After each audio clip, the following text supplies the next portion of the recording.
ಹಾರ್ದಿಕ ಸ್ವಾಗತವನ್ನು ಕೋರುತ್ತೇನೆ. ಹಳ್ಳಿಯಲ್ಲಿ ಶಿಕ್ಷಕರಾಗಿ ಇಂಗ್ಲೀಷ್ನಲ್ಲಿ MA ಮಾಡಿ ತಮ್ಮ ಅನೇಕ ಗುರುಗಳ ಆಶೀರ್ವಾದದೊಂದಿಗೆ ಉತ್ತಮವಾದ ಇಂಗ್ಲೀಷ್ ಕವಿಯಾಗಿದ್ದಾರೆ. ನಾನು ಈ ಪುಸ್ತಕ ನೋಡಿದ ಮೇಲೆ ನನಗೆ ಸ್ವಂತ ಇಂಗ್ಲೀಷ್ ಕವಿತೆ ಅಷ್ಟು ಅಧ್ಯಯನ ಇಲ್ಲ. ನಾನು ಇಬ್ಬರಿಗೆ ಈ ಪುಸ್ತಕದ ಬಗ್ಗೆ ಪರಿಚಯ ಕೇಳಿದೆ. ಇಬ್ಬರು, ಅದರಲ್ಲಿ ಒಬ್ಬರು ಇವತ್ತು ಈ ಕೃತಿಯನ್ನು ಕುರಿತು ಪರಿಚಯ ನೀಡ್ತಾರೆ. ಹಾರ್ವೆಸ್ಟ್ ಆಫ್ ಸ್ಟಿಲ್ನೆಸ್, ಸಾರ್ವಕಾಲಿಕ ಸತ್ಯದ ಮೇಲೆ ನಿಂತಿರುವ ಕವಿತೆಗಳನ್ನು ಅವರು ಬರೆದಿದ್ದಾರೆ. ಮನುಷ್ಯ ಬದುಕಬೇಕಾಗಿದ್ದು ಸಾರ್ವಕಾಲಿಕ ಸತ್ಯಕ್ಕಾಗಿಯೇ. ಇದು ಸತ್ಯದ ಮಾತು. ಆದರೆ ನಾವು ಮಾತು ಸತ್ಯದ ಆಡುತ್ತೇವೆ, ನಮ್ಮ ಬದುಕು ಅದಕ್ಕೆ ವಿಪರೀತವಾಗಿರುತ್ತದೆ. ಆದರೆ ಕಾನ್ಸ್ಟೆಂಟ್ ಹ್ಯಾಮರಿಂಗ್, ಮೇಲಿಂದ ಮೇಲೆ ಹೊಡೆದು ಬಡಿದು ಸತ್ಯದ ಕಡೆಗೆ ತೆಗೆದುಕೊಂಡು ಹೋಗಬೇಕಾಗುತ್ತದೆ. ಅಂತಹ ಒಂದು ಸಂಕಲನವನ್ನು, ಕವಿತೆಗಳ ಸಂಕಲನ ಇವತ್ತು ಬಿಡುಗಡೆಯಾಗಿದೆ.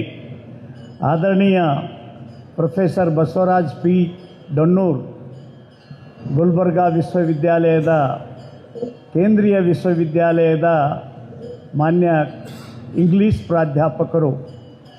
ಅವರು ಒಳ್ಳೆಯ ವಿಮರ್ಶಕರು, ಒಳ್ಳೆಯ ಲೇಖಕರು ಮತ್ತು ಒಳ್ಳೆಯ ಉಪನ್ಯಾಸಕರು.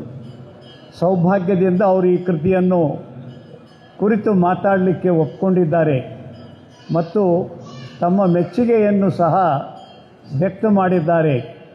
ಯಾಕಂದರೆ ಅವರಿಗೆ ಪರಿಸರ ಇಲ್ಲ.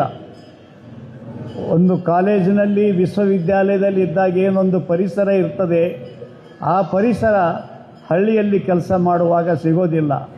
ಅಂಥ ವಿಪರೀತ ಪರಿಸ್ಥಿತಿಯಲ್ಲಿಯೂ ಅತಿ ಉತ್ತಮವಾದ ಕವನಗಳನ್ನು ಅವರು ಬರೆದಿದ್ದಾರೆ ಅಂತ ಹೇಳಿ ಡೊನ್ನೂರ್ ಅವರು ನನ್ನ ಮುಂದೆ ಭಾವನೆ ವ್ಯಕ್ತ ಮಾಡಿದ್ದಾರೆ.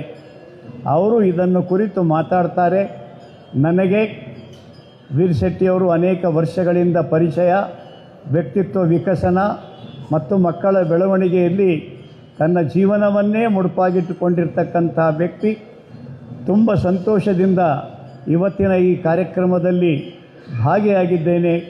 ಮುಂದಿನ ದಿನಗಳಲ್ಲಿ ಅವರ ಈ ಇಂಗ್ಲೀಷ್ ಕೃತಿಗಳು ಕನ್ನಡದಲ್ಲಿಯೂ ಅನುವಾದವಾಗಿ ಎಲ್ಲರಿಗೆ ಅನುಕೂಲವಾಗುವ ರೀತಿಯಲ್ಲಿ ಬೆಳೆದು ಬಂದಲ್ಲಿ ಇನ್ನೂ ಹೆಚ್ಚಿನ ಸಂತೋಷ ಅಂತ ಹೇಳಿ. English in a primary or high school? In a high school, I think. He's a wonderful man. He has published a collection of poems in English. The title of the poem is Harvest of Stillness. Sedamji has already explained the meaning of this stillness. Stillness means silence. Silence and quiet and calmness. Silence, calmness and quietness. It is very difficult for a man to remain silent. It is very difficult for a man to stay in silence for more than a minute. But a man who can stay in silence, a man who can remain silent, and a man who can appreciate silence and stillness can realize the bliss, can realize God, and can realize the presence of God in every object of nature. So harvest of stillness means this is the fruit of silence, fruits of silence. This is the result of silence. And these 50 poems, I like the poems. I think I like about 20 poems. Listen to me. If a collection of poems, if it has 20 successful poems in it, it is a remarkable work of art. Any anthology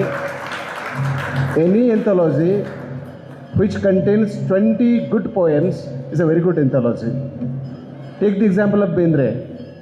Don't think that all the poems that, all the poems that contain in any work of Bendre are equally successful. It's not like that. In any collection, okay, 40%, 50% of poems will be good, and the rest of the poems, I don't say bad, but they are not that good.